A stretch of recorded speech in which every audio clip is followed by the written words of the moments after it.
Hello, and welcome to the Cheap Seats, another edition. We're back after the international break. This is the show that talks all things in the Premier League, all the big stories, all the transfer news, all the things that are happening with Spurs, Liverpool, whoever is going on a downward spiral this week. That's the show. This is the show. On top of that, we've got FPL later on. And before we go anywhere, let me just give you a little piece of admin and a little piece of housework for you to do. Please go to all our social media platforms, like, subscribe, interact with us there. Also, the most important one is on YouTube, where this video is on. We're also on Facebook and Twitter. Please like and subscribe to the channel. We'll have some cricket going on from Friday. So we'll be live on that as well on our various platforms. So do watch out for that. This week, we found out that Manchester City are letting go of Sergio Aguero. And I've got Cyrus and Dean here to discuss that. And we're going to discuss some FPL. But let me get how the guys are doing. Cy, how are you doing after the international break? Are you a fan of the international break? I used to be. I used to love international football. It was great to see these countries come together and see some of the best players on them. And then you realize that no one wants to see Moldova getting hammered or San Marino getting put to the sword. And then you're like, this happens way too often. This is just not what it's about. So they're going to have to, they just have to do something. The international break is just not worthwhile at the moment. And I think there used to be pride. There used to be, some drama and excitement. Now you're just watching teams go through the motions. Well, look, that's what that Nations League was supposed to be for. But right now, these games do have a meaning because everyone's trying to qualify for the World Cup in Europe and AFCON in Africa. Well, congratulations to Zimbabwe for making it. Yes. And Malawi. I mean, let's talk about the guys in SADC who have made us proud. Yes. I know Lesotho made their country proud, even though they're not there. But we'll not talk about South Africa. But well done on that. At least I've got a team to support in AFCON that comes from SADC. Well, two now, Malawi and Zimbabwe. Dean, I know you're an England fan. Do you like the international break because you guys keep on winning? The rest of us support teams that just somehow find a way to disappoint. Yeah, after the week I had before international break, it was nice to see a team that could actually win. But at least I didn't have to watch Matt Doherty running up on the right-hand side, watching England. Northern Ireland. But at least that's not broadcast, or at least I didn't put that Supersport channel on. You weren't flipping to that one. I wasn't going that far down to 220s. I wasn't going there. But yeah, it was a good break. I think needed, to be honest, after what's happened. Okay. So, guys, the biggest news story of the week is Sergio Aguero is finally leaving.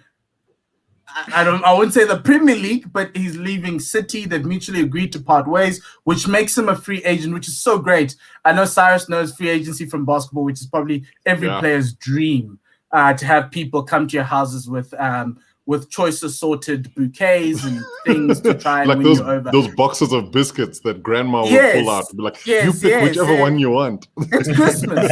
Remember, in South Africa, it's Christmas, you've got choice assorted. It's true. So he's got that, but there's so many questions around it. And so I just want to ask you guys a couple of things and discuss that. So Sergio Aguero has scored 181 goals in the Premier League. There are a couple of things that came to my head when I found out that he was leaving City. The first question is he leaving on a free? I'm assuming so. So, so the question is, if he leaves the Premier League with these 181 goals already, where does he rank among the Premier League strikers? Is he the best ever foreign striker in the league? And then on top of that, with including all the English guys, where does he rank? Do we just take the number of goals that he scored and say it's Shearer, it's Rooney, it's Andy Cole, and then it's him? Or do we then say, no, but he was better than the guys? Where do you guys think? Because I'm thinking that I hate to say this, I think he was probably, from a goals perspective, he was better than Henry, but I do think Thierry just had something with an influence. But Aguero had that too, because he won his team championships as well. You watch basketball, right? And what do they talk about a lot in basketball? The eye test. So in essence, Thierry Henry passed the eye test consistently. He just looked the part. He looked like a superstar. And the fact that he had to go to Barcelona to win the Champions League, besides the point. But the thing about Henry was that he understood exactly what his role was. He was a winger who had been sort of converted into one of the greatest forwards the game has ever seen. And perhaps maybe he was always a forward who happened to be playing at wing for some unknown reason. But the thing about Aguero was that he was a goal scorer. He knew exactly what to do with the ball. His close control was unbelievable. He had a shot on him, his arrivals into the box. I mean, he was the complete package. And so when you had Aguero in your team, there was always a chance of him scoring against you. At Chelsea, we definitely knew Aguero was a menace. I think most teams up and down the England and Wales would also have said, look, this Aguero guy is a bit of a problem, eh?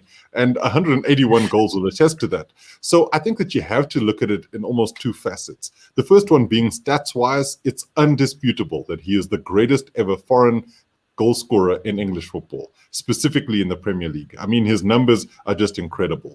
And then when you look at it just in terms of how he ranks against the others, I'd say that he's probably, look, Shearer, numbers-wise, is the greatest Premier League goal scorer of all time. The thing about Alan Shearer was that he never looked as if he'd be able to get involved in a game. He was either just there to score goals somehow, and he never dribbled the ball. But with Aguero, he could actually get past somebody and make a pass. And I think that was the thing, is that without Aguero, City don't win the Premier League for the first time ever. And then subsequent Premier Leagues from there. So it's just that important. Yeah. Dean, let me ask you this. In this past decade, from 2010 until 2020, because obviously Aguero got injured right around 2020, is he the greatest striker of the decade? I know because you're a Spurs fan, and so I'm asking, is Harry Kane arrived in this decade? We also had... At least you could preempt my answer there, Paul. You knew what I was going to say. No, but it's the fair to ask. Spurs-tinted glasses. Yeah. Yes, but in this decade, we saw Harry Kane, we saw Jamie Vardy, we saw Sergio Aguero, we saw smutterings of Carlos Tevez, not necessarily Carlos Tevez, but Luis Suarez. In between that decade, so too Wayne Rooney. Where does he rank? And I'm assuming. With Chelsea, you had I wouldn't even call maybe Hazard, but he's a midfielder. Drogba was in that era as well. But where do you put Aguero in from 2010 onwards when they decided to punish Manchester United on that last day, which is probably the best day of every non-Manchester United. I've got a story about that. But I think that's exactly the point, though. And leading on from what Sarah said is, Aguero was always in the conversation, and that's what makes the sort of players stand out from the rest. And if someone's always in the conversation, you're always looking out for what he's doing, where he's running. Those are the kind of guys that are becoming legends and will be legends in the Premier League. And I think the big point with Aguero is he did step up in the games where he needed to be, to step up. And I think that's also why he's very much at the top of the conversation. And, you've mentioned a few names there. Obviously, Kane came around in like 2014, 2015. I don't think he's done enough to be the best Premier League striker in the last decade, because Aguero did it, and he did it consistently. All the golden boots he won. Like Sai said, I don't think City would be where City are right now without that Aguero influence. And it is, to be honest, when I saw the news coming out, I was quite shocked. But I also think it's a bit of a consequence of this season. I think they probably, if he wasn't injured, he would have 100% played, and they probably may have extended the contract. But I think seeing where City are now without Aguero, I think Pep and the bosses at City kind of went, well, we top of the table, we're dominating the Premier League, we're doing so well. Do we actually need this guy? And then looking at that point and going, well, let's invest in some youth players from there, or develop a striker or something like that. So it is quite sad to see, because I do think he's definitely still good enough to walk into a lot of Premier League teams. And he's still good to go for quite a few years, I would imagine, at one of the top sides. So it is sad to see, but I would say he's definitely the top, if not one of the top strikers in the last decade of the Premier League, for sure. So let's move on to where does he go?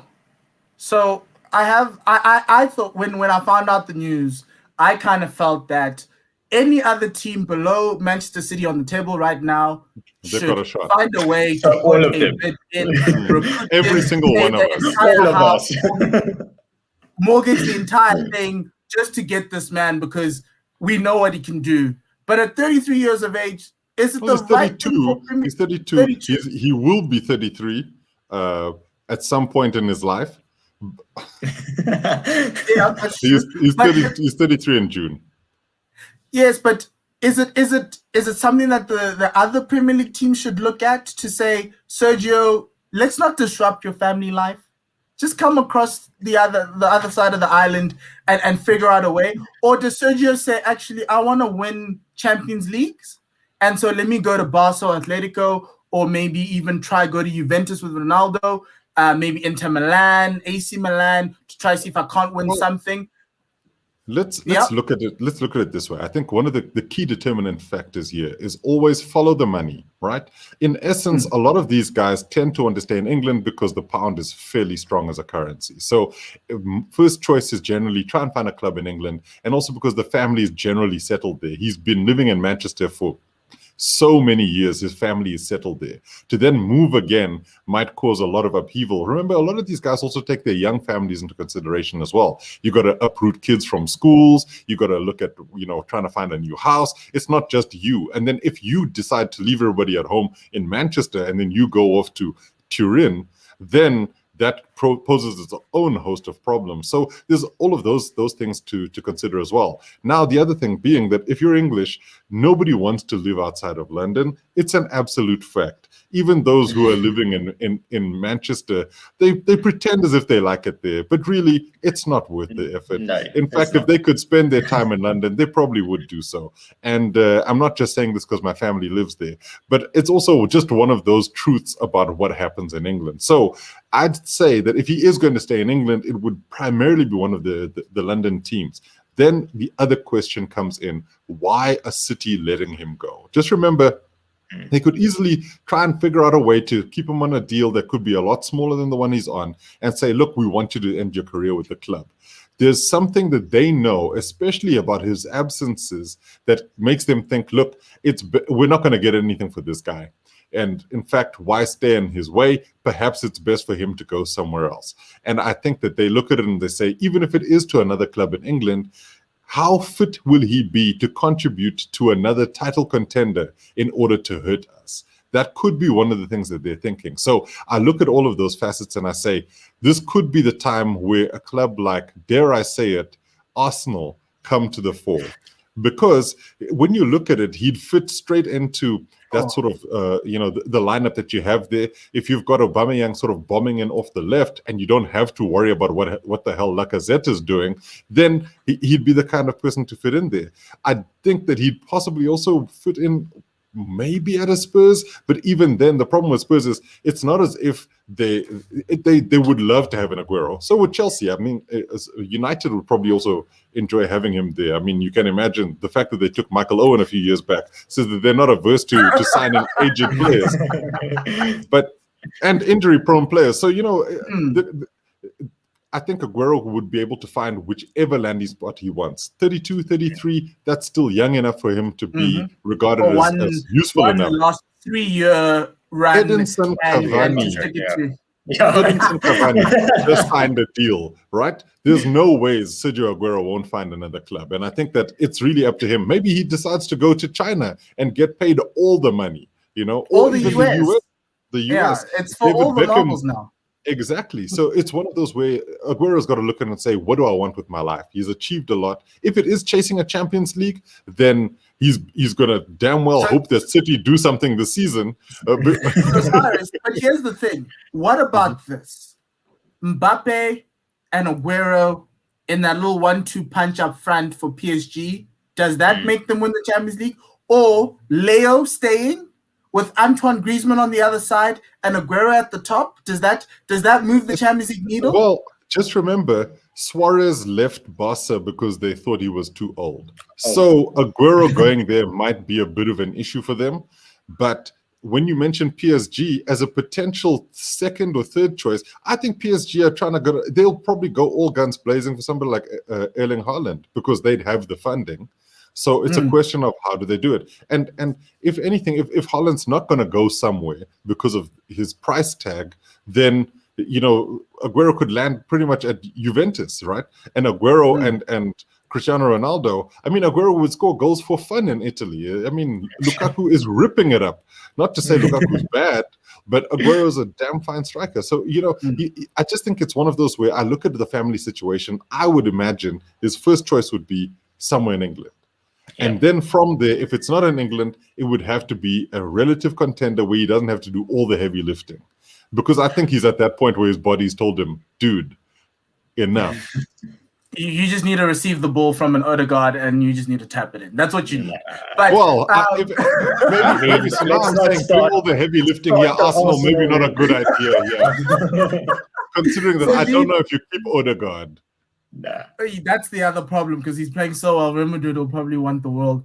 So Dean, from a Premier League perspective, if you look at the contenders, obviously pretty much everyone would love to have an Aguero, but in a starting 11, where do you think he'd fit the best? Obviously, we look at Arsenal, he can just drop in. I think Chelsea, he'd drop in much better than Timo Werner because he likes to receive the ball in the box higher up, and I think it would work there much better as a primary striker, and you can rest him on some games. Other games, you can decide between Werner and Tammy Abraham, but I think Tammy Abraham will go.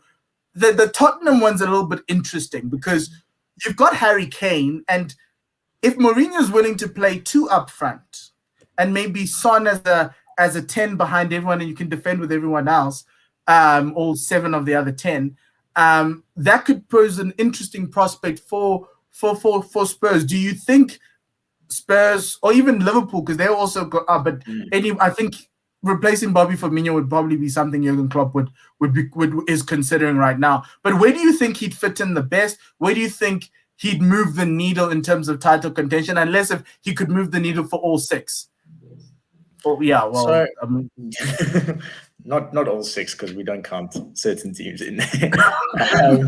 He'd be great at Leicester. Come on, Dean. Yeah. No, but I do think, look, when I saw the Aguero news, I thought, Spurs. But truth be told, he's not going to fit in that Spurs team. I don't think, I would love to have him. Wait, hang on. Apart from Harry Kane and the legend that is, right, Son, who else could he not unseat in that team? Obviously, I'll wait. Davinson Sanchez. Really he's probably a better right back than Doherty. So he probably is. Right back. Yeah. No, but my thing, I think it's tough for another, and from a Spurs perspective, it's tough for another striker to come into Spurs because it's almost like, and maybe Aguero would be fine with it playing second fiddle to Kane, although it is quite weird to say Aguero would play second fiddle to Kane. Because I don't think Mourinho is going to play 2 up front. So, to be honest, I don't know what Mourinho's doing. So here's the thing. He can still play as 4-3-3, right? But Aguero's at the top of the castle. So Kane becomes more of that assist role that he's been doing for Son where they interchange. But he plays slightly deeper with Son behind him. And Aguero is the guy who then terrorizes defense. And it works with the whole defense. You guys are making great points, but you forget that this is a Spurs team that lost 3-0 to Dynamo Zagreb in the Europa League. Aguero's not coming near us. He's not coming near us. Look, I honestly think that, apartments in London are really attractive prospects. And, he might just look at Spurs and say, okay, Mourinho, no. But, he definitely know he'd play. But if you think about it, imagine playing with Kane and Son with all the running that's happening. You don't need to come back and fetch the ball. Exactly. It's just... Why are you guys trying to put ideas in my head? Anyway, we're just saying it's out there. Yeah, and then and then he goes to one of our teams. Yeah, exactly. He's going to go to Arsenal, and then I'm going to hate him so much again. Truth be told, is there a reason why he doesn't go back to Atletico? Yes, with Luis Suarez there. That's what I thought, yeah. And you've got Suarez, João Felix, and Aguero there. I mean, that's an insane It'll combination. be a And great you've also- homecoming.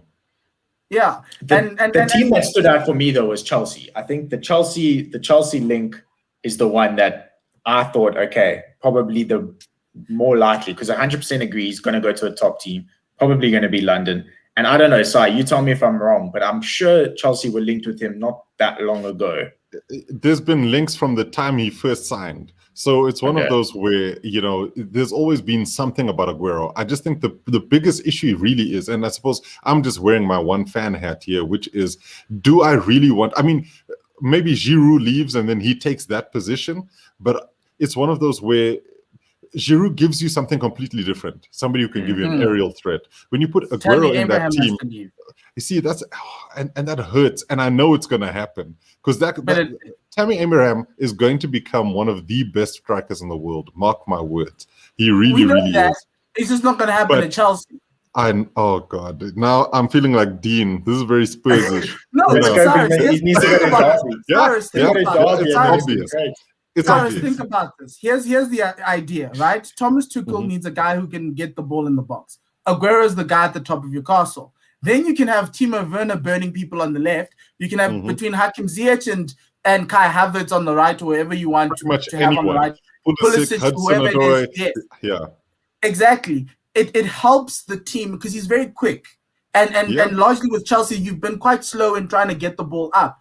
If he's there, you've got you don't have to sell me. I know exactly how it would work. You guys are I just don't want to see it. Let people go. You gotta let people go. Yeah, I don't know. I'm one of those who says, look, I'd always go for the younger player over the older player. That's generally how I feel. However, this is Aguero, one of the greatest Premier League goal scorers of all time. So here's the thing. Aguero's going to give you minimum 15 to 20 goals if he's fit. Regardless of if he's fit, right? And if he plays 60 minutes a game, every season, he's probably going to get you those 15 goals. Surely that's enough to win you the Premier League? You'd hope so, yeah. Chelsea side. I know Arsenal's a couple of years away, Spurs as well, and Manchester United as well. If Manchester United had Aguero up front with Bruno Fernandes behind them, quite frankly, we might as well give them the title in August. Look, I agree with you. Yeah. So, and that's my question is, because obviously you guys are very skeptical, and I was skeptical too. Actually, but what about Aguero? West Ham in a striker shortage, though? Yeah, maybe there is a West Ham or Crystal Palace. No, I don't see those things happening alongside Zaha. But what about a Manchester United? And I think this is also something we talk about, the rivalries. Oh, they'd never cross towns, all of that nonsense.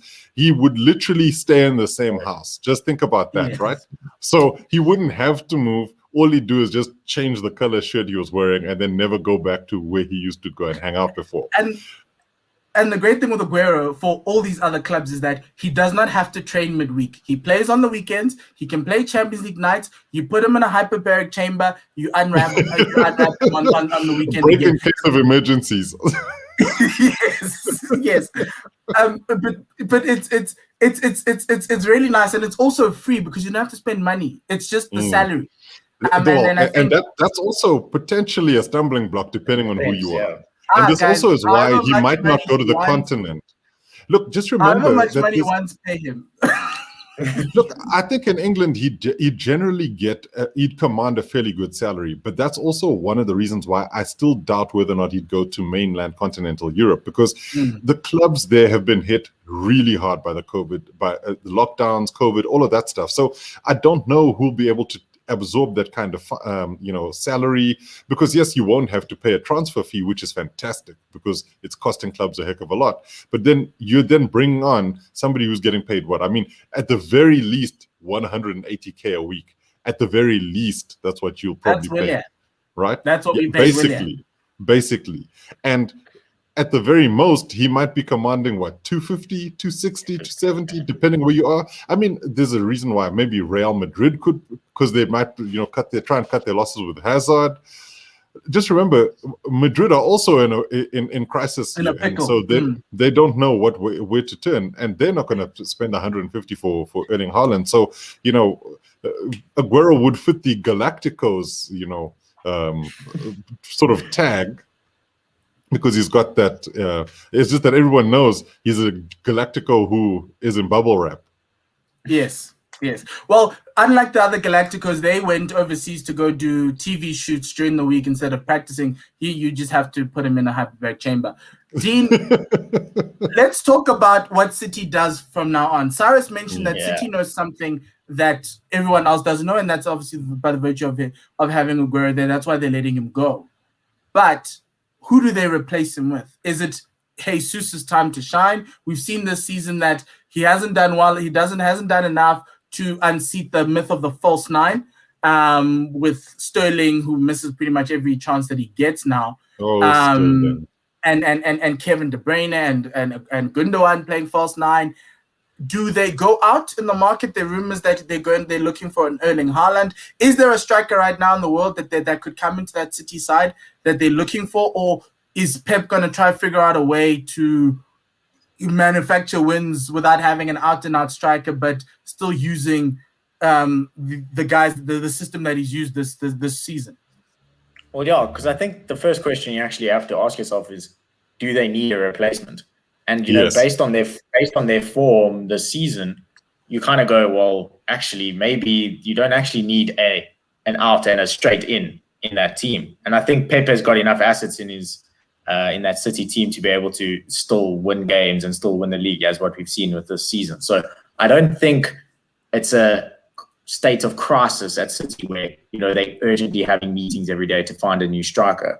Having said that, though, you still want a recognized striker at your team. And I don't think Jesus is going to be that guy for City. I think he's had enough years to showcase that he's definitely not not what everyone cut him out to be. So I think you do start shopping around. And, you know, we've mentioned it previously as currently there's a bit of a striker shortage, or a world-class striker shortage in world football, other than, you know, in the Premier League specifically. But where do you look at the top clubs? You know, you don't really have a striker that's lighting it up, other than obviously the legend that is Harry Kane. Harry Kane, yeah, we're going to name him. So it's fine. But I don't know about that. But I know one of the other names that have been thrown around is Danny Ings. And you kind of think Danny Ings might be that person that, you know, Danny Ings when he was at Burnley. Look at your friend. Well, Jesus will rise over Easter. So, and he will. But I think, so Danny Ings at Burnley was really good, and then he went to Liverpool and it was a flop, right? What he's doing at Southampton now, he is a great player. There's no doubt about that. He just needs the assist. He needs the help. He needs people to get him the ball in good positions, which, I mean, that City team, they'll put him in that great position all the time. So I think Ings going to City would be a great move for him, and I think he would score that 20-25 goals, maybe, you know, a season. But that's also a big if, because, you know, Danny Ings to City is Francis Jeffers to Arsenal. Yeah, it doesn't sound like a transfer they would make. But if they wanted to take a punt, I mean, he can't be worse than Jesus. But then why do you want to take a punt on a striker who's close to 30, who, yes, he scored some goals, he's had one great season in the Premier League, also injury prone, rather than maybe taking a flyer on A, Erling Haaland, and I'm asking you, Cyrus, B, Harry Kane. He's not going anywhere. And C, maybe wait to see if Erling Haaland moves to whichever team, big money team he moves to, which striker does he unseat? So if, let's say, Haaland moves to Bayern, Lewandowski opens himself up to being taken, because obviously Wahid here saying enters Lautaro Martinez, and seems that like is exactly damnation, because that's exactly who I was going to say, that Lautaro Martinez is going to. He just signed a new contract, didn't he? He just signed a new contract. Yes, those definitely mean so much.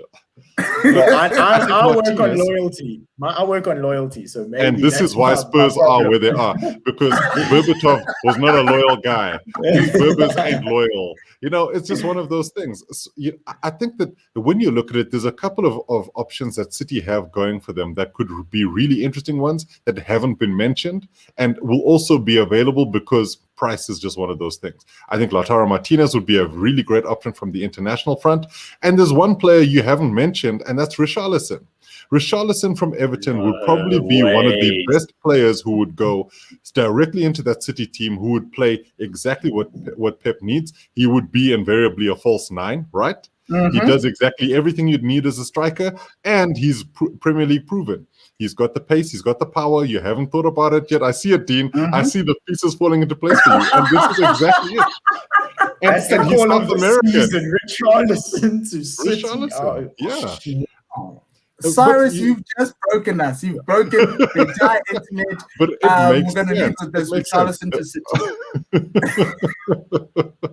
It just makes sense, right? Because when you think about it, he's done everything that he needs to do to put himself into the shop window at Everton.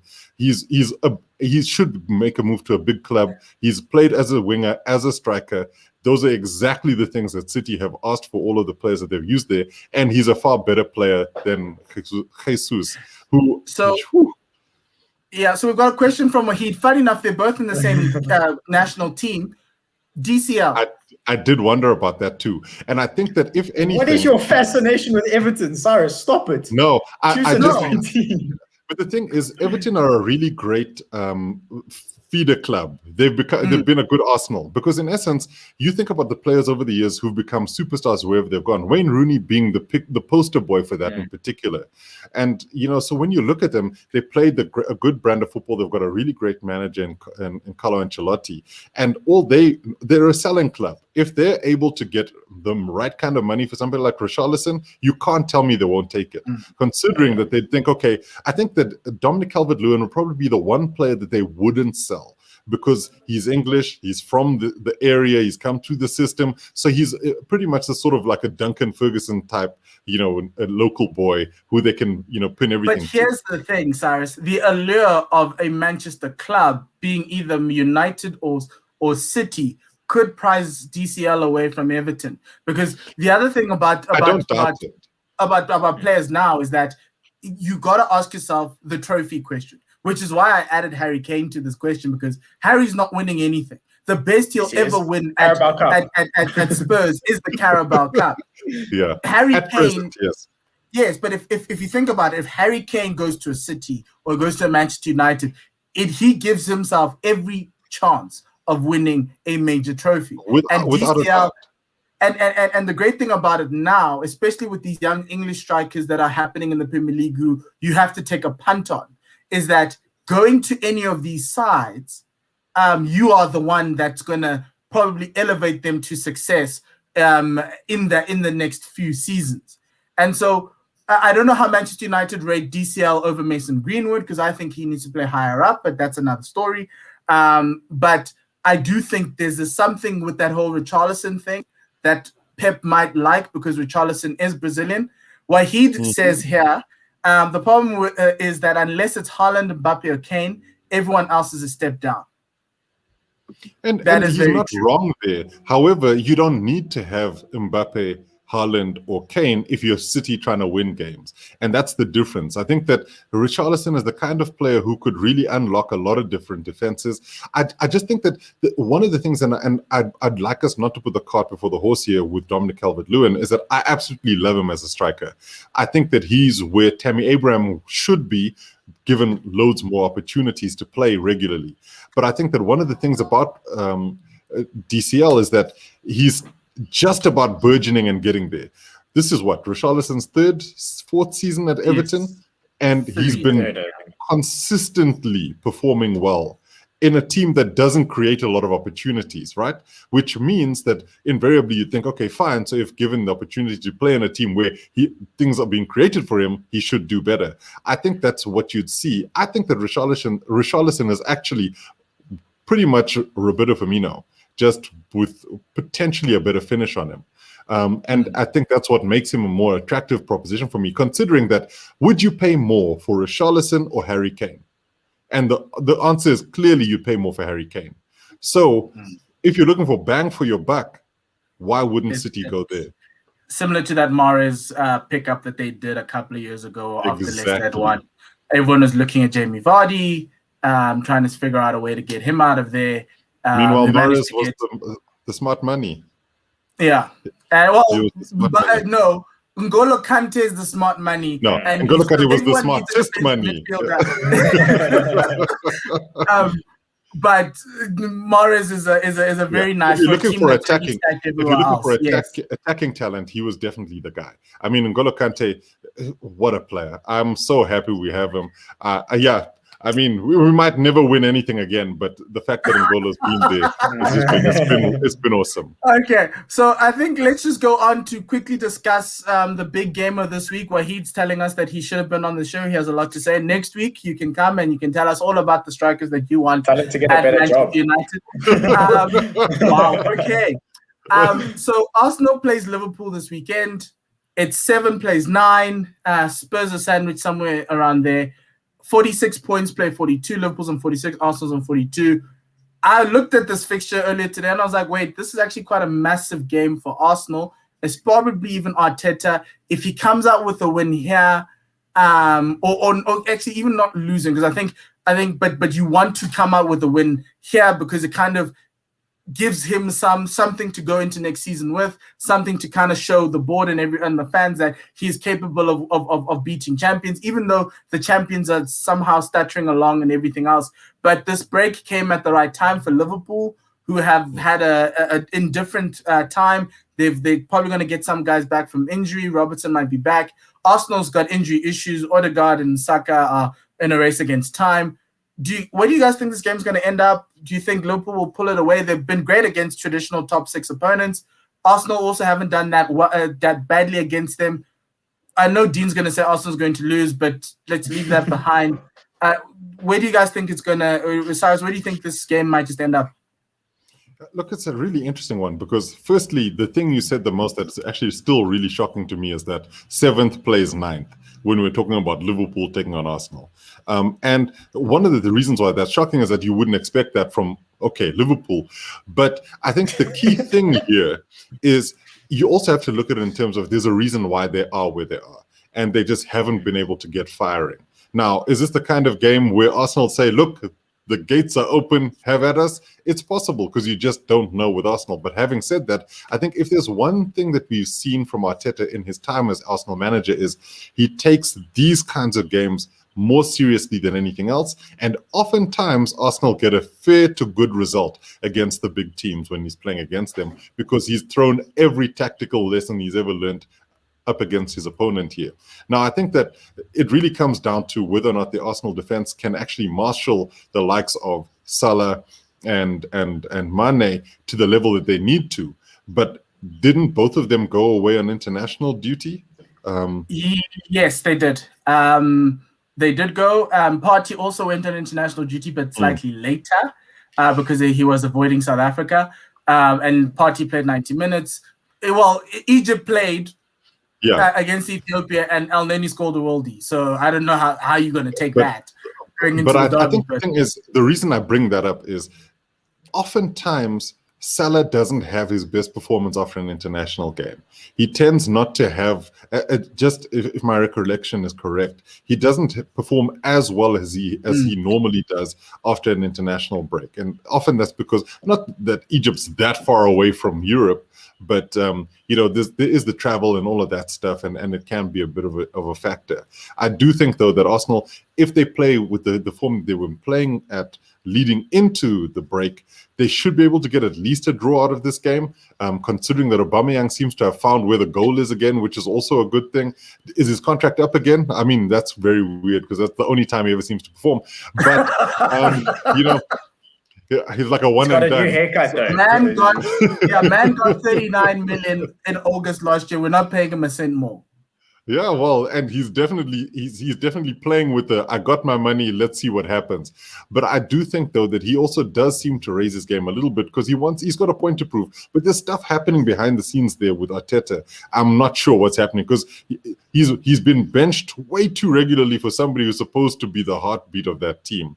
And so that could play into Liverpool's hands. But yeah, you just never know. You've got into peak Arteta when you start having behavioral issues. He starts benching you. He starts putting you away. He might even end up loaning you to Hertha Berlin. So Hertha Berlin is probably hoping to get a Aubameyang back in the Bundesliga.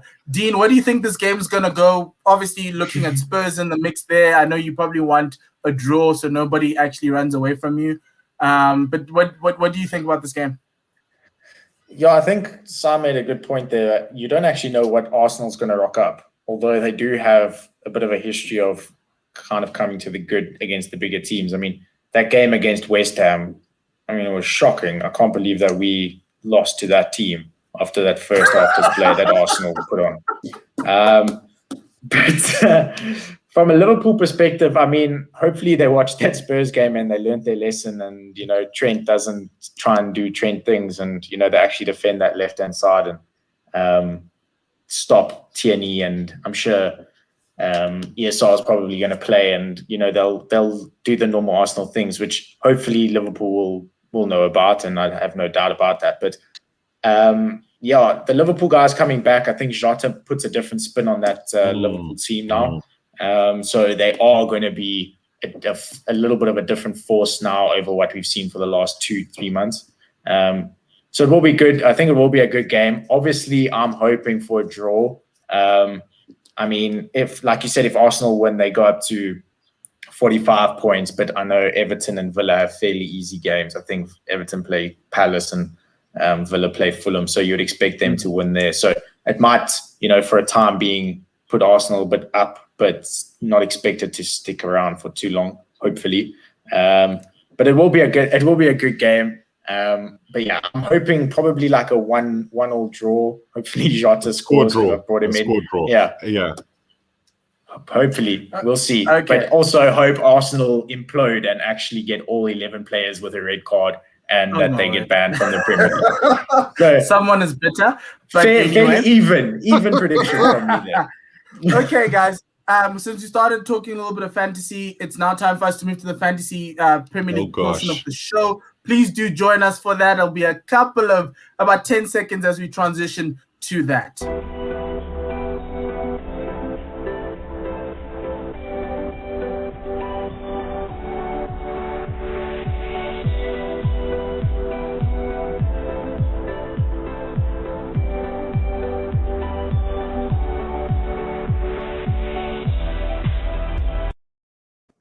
And we're back for the FPL portion of the cheap seats. This is where we discuss all our FPL picks, try to figure out what Cyrus is going to try to do this week, and we try to see if Dean can catch everyone else, because the rest of us are still trying to find our way into the at least a respectable position on a global scale right now. I think that's what the final portion of the season is going to be. So we're going to go through the picks and see how it goes. We had that blank game week before the international break, which kind of messed up everyone's squads, and so we're going to try to do that.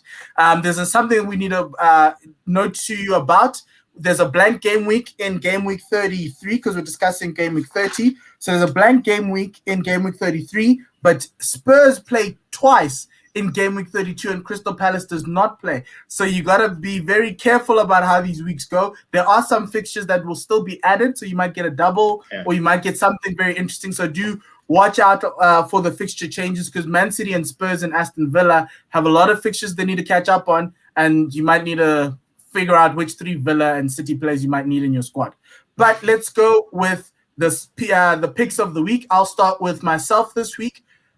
So this week I went, interesting enough, I found a way to get rid of Thomas Souček, which is very sad. But I bought his teammate, Jesse Lingard. This was also part of me bringing in Bruno Fernandes and taking Bale out, because after what I saw in the last game week where Bale was benched, I was like, okay, I should not play with Mourinho anymore.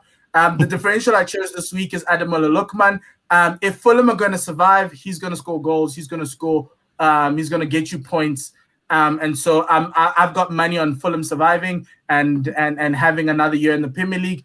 So I went with Lookman. He's owned by 3.6. He got 5 points in the last game week. So I thought maybe he could be the guy because Fulham seem to be the team that is on form this period. Dean, let's look at your team. What do you think for this week? And what were you thinking about? Yeah. So yeah, the transfer out, I had Curtis Jones in. That was just purely from trying to get a KDB back in my team and free up some funds elsewhere. So it's a pretty easy swap out to get rid of him and Jota in. I'm moving towards a 3-5-2 formation. I think that's where it's going to be a lot of points to get over the next 10 or 9 or 8 game weeks. I think that's going to be. So hopefully Jota comes to the good there. I think he will. Like I said, he does give that Liverpool team something a little bit different. So hopefully he comes to the good there. And with what we've spoken about previously, selling Salah, you still, with Jota, getting exposure to a Liverpool asset at a cheaper price. So no brainer there. So you're banking on a bit of a Liverpool resurgence towards the back end, yeah. Well, they are playing Arsenal. They are playing Arsenal this season. Yeah, so the question is it a long-term signing or is it just I mean, Jota at that price is a long-term signing because you're not going to, he's going to play. So at the price he's at, it's kind of an easy transfer to make in because you're not going to get someone for as good a value, I don't think. But I think the Havertz differential is a good one for people to have this week. West Brom is not West Brom's West Brom. So I don't think they're going to be, they're not going to shoot lights out. And I think Havertz is playing really well of late. I think he's coming to a bit of his own playing that. Well, he was playing a bit of a false 9 position previously, but kind of see what he's going to do now. But I think he's, in terms of those Chelsea assets, he's probably one of the better ones to have. And then, Captain Kane, no doubt. Newcastle, I think half the world's probably going to captain him or Bruno. So make your pick between one of the two. Well, that's very interesting. Obviously, I captained Bruno against Brighton, hoping that Brighton doesn't do anything interesting to try to keep themselves up. Cyrus, let's look at your picks. They're so always fun, but yeah, so you went with Timo. Always fun. You transferred out Gareth Bale. You brought in your differentials, Matt Target, and your captain is Timo. Timo is West Brom, so could possibly rediscover. But what's the thinking behind all these moves? So the thing for me was Bale is bailing out, definitely. I think also his comment about, really just using Spurs as his training ground as he builds up form. We'll come back to that, though, because that's not what he said. A fantastic one. Look, I saw what he said. Maybe what he meant was something different, but what he said was, I want to build up some form, some fitness. So that's why I went to Spurs.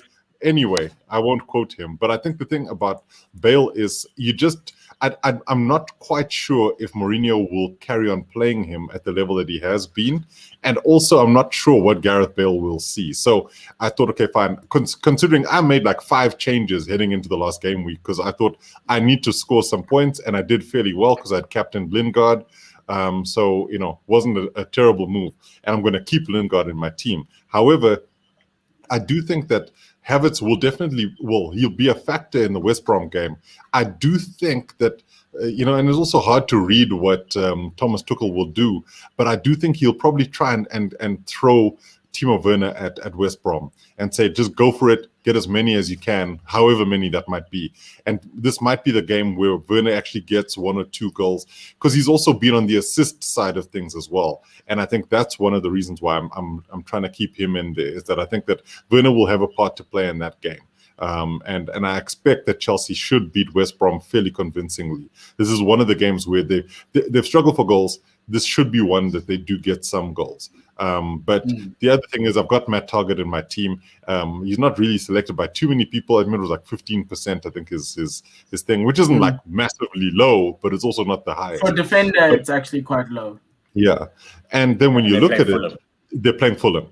and he's been pretty good for Villa going forward as well. So if Villa are going to score against Fulham, chances are he might be involved in either the build-up or he should at least get some sort of clean sheet. So I'm going against your Ademola Lookman purchase there. Yeah, I just have I've got a lot of Aston Villa players. I just have a sneaky suspicion that if Scotty Parker wants to stay up, he has to be winning a game like this. I know Villa have been great, but he's I got kind a of kitchen sink yet.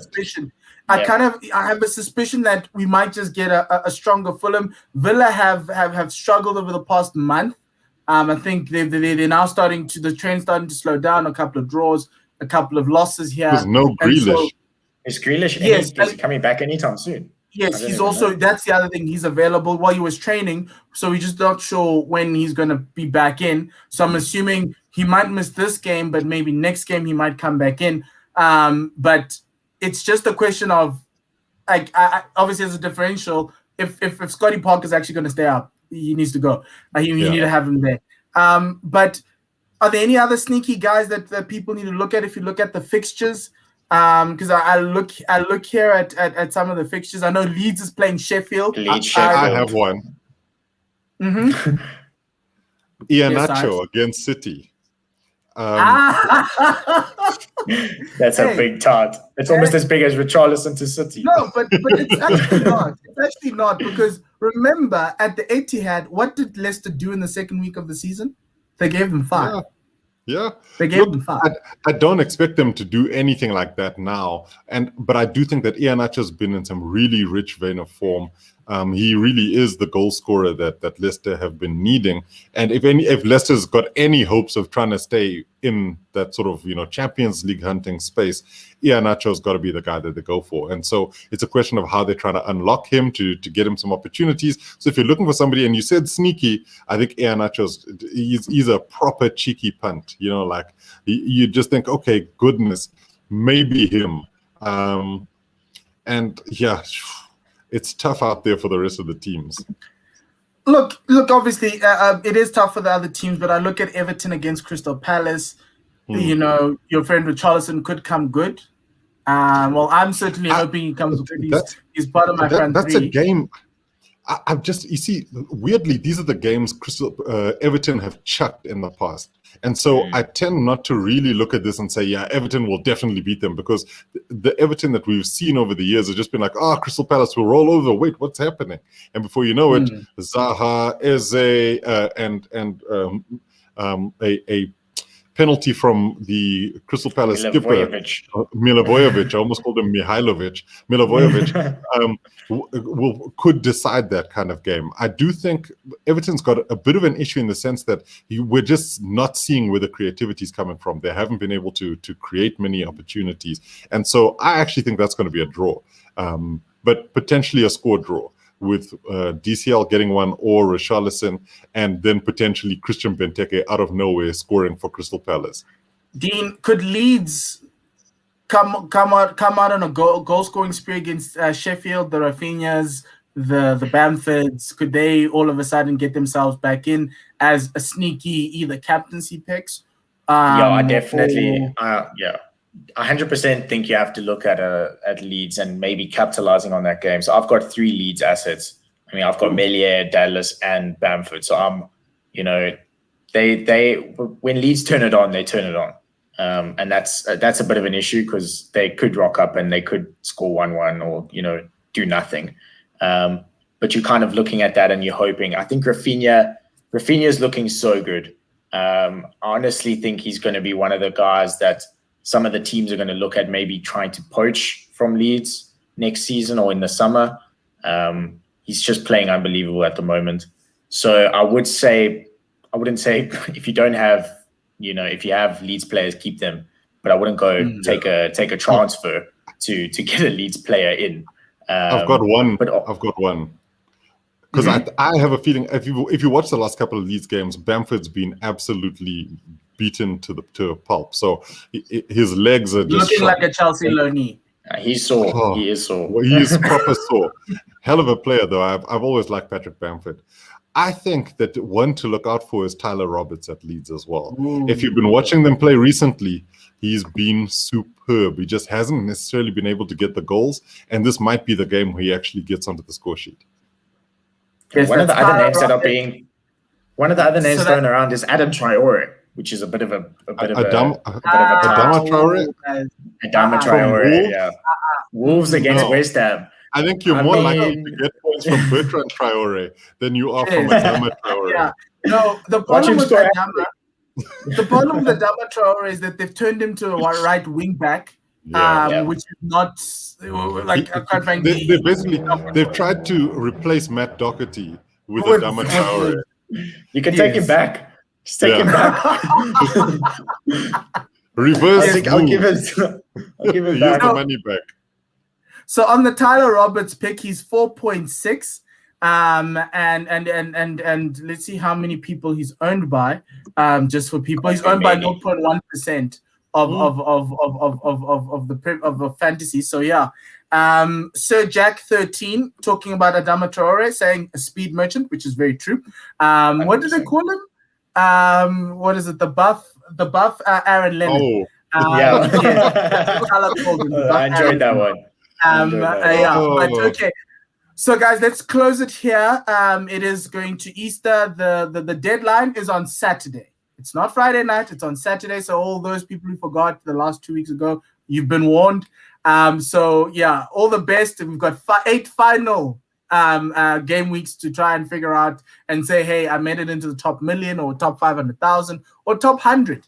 If that's what you like, Dean, and you're going for. So all the best. Make all the transfers that you need. May the odds be ever in your favor. Enjoy the football. That's the most important thing. That's why we started this podcast, so we can talk about what's happening.